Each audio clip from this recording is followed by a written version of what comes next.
Have you ever experienced something that at first did not seem very promising?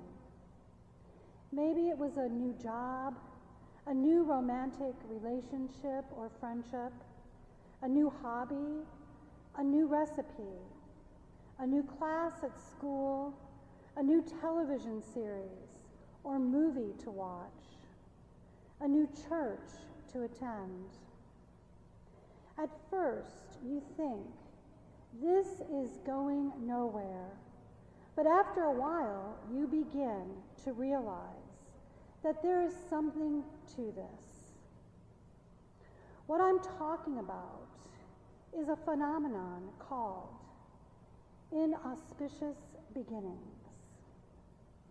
Something or something does not seem conducive to success or promising at first, but then it becomes promising.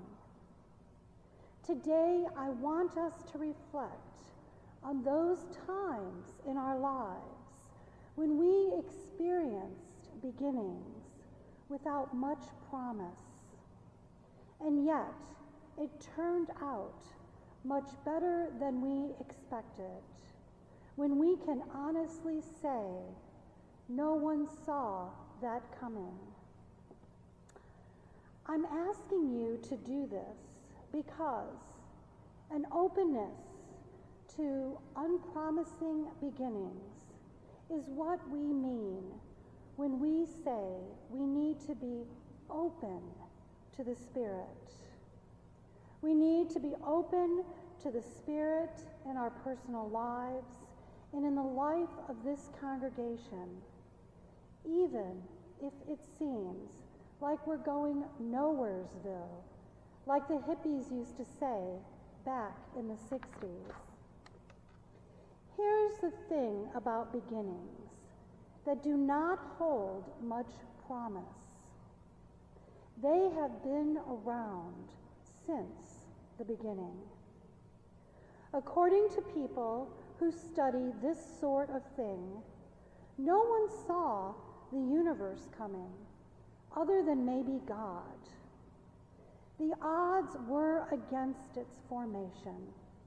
In fact, to me, the most interesting question is, why is there something rather than nothing?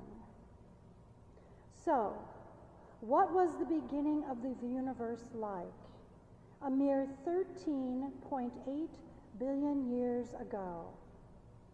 There is some scientific consensus about this. They theorize that in the beginning there was a singularity, whatever that means. That was before space and time was a thing, if you can even imagine that. We have some idea what happened after the singularity exploded, which is often called the Big Bang. But we have no idea what came before it. I am not a scientist. I don't look at things with scientific evidence. But what I conclude is that this was an inauspicious beginning. But long before there were scientists, there were theologians. In the book of Genesis, an ancient theologian wrote the following words to describe the moment when someone hit the start button on creation. In the beginning, when God created the heavens and the earth was without form or shape, with darkness over the abyss and a mighty wind sweeping over the waters. This seems like a hopeless beginning. Jesus' birth seemed like a hopeless beginning as well. He was born in a dirty barn, lying in a filthy manger, a child of peasants, and yet he becomes the most important human being to ever set foot on this planet. Other than a few angels, shepherds, and wise men, not many people saw that coming, not even his family. But Jesus was open to the Spirit in unique and powerful ways. He understood from his own story that such humble beginnings do not always have the final word. This was a message he wanted to get across to his listeners, most of whom were also lowly peasants. He wanted them to know that they need to be open to the Spirit. So, how did he communicate that truth to them? Well, Jesus was fond of telling parables. It was his way of explaining the inexplicable without literally explaining anything. A parable is like a key to the ways of the Spirit. When we hear a parable, we have the key to unlock the door, but it is up to us to walk through the door. In today's gospel reading, Jesus offers two parables, both of which illustrate a no one saw that coming, and we need to be open to the Spirit perspective.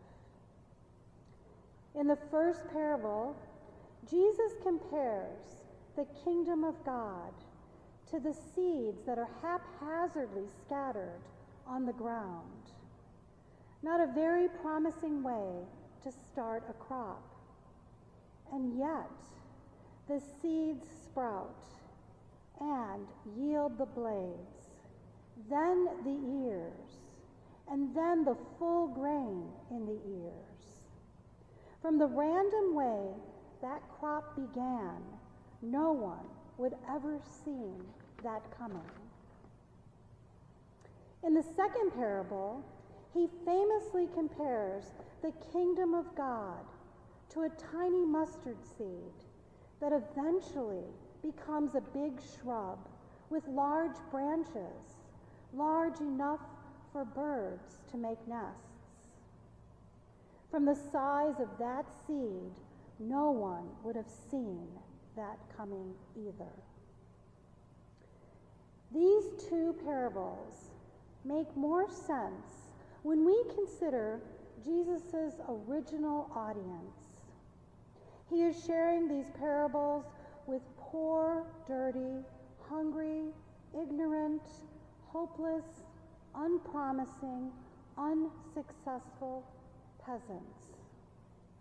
It is his way of encouraging them to be open to the Spirit, to see beyond their common beginnings, to get a glimpse of their value in the kingdom of God. Like most of Jesus' parables, his message can be applied as sporadically and haphazardly as the seeds in his first parable. Applied to our congregation, we know this is not the literal beginning of St. Stanislaus, but after the pandemic, it sure feels like a new beginning in so many ways. Like we are somehow hitting the reset button. It feels like we need some kind of big bang, just as the tiny universe once did. It even feels like we are being reborn in an animal barn, lying in a dirty manger. I don't know how inauspicious the beginning of St. Stanislaus may have felt back in 1880, But it sure feels that way in 2021. And yet, if Jesus were standing here today, sensing our frustration, I think he would tell us one thing, probably using a parable. He would say, be open to the Spirit. That's it. Because that's how good things happen.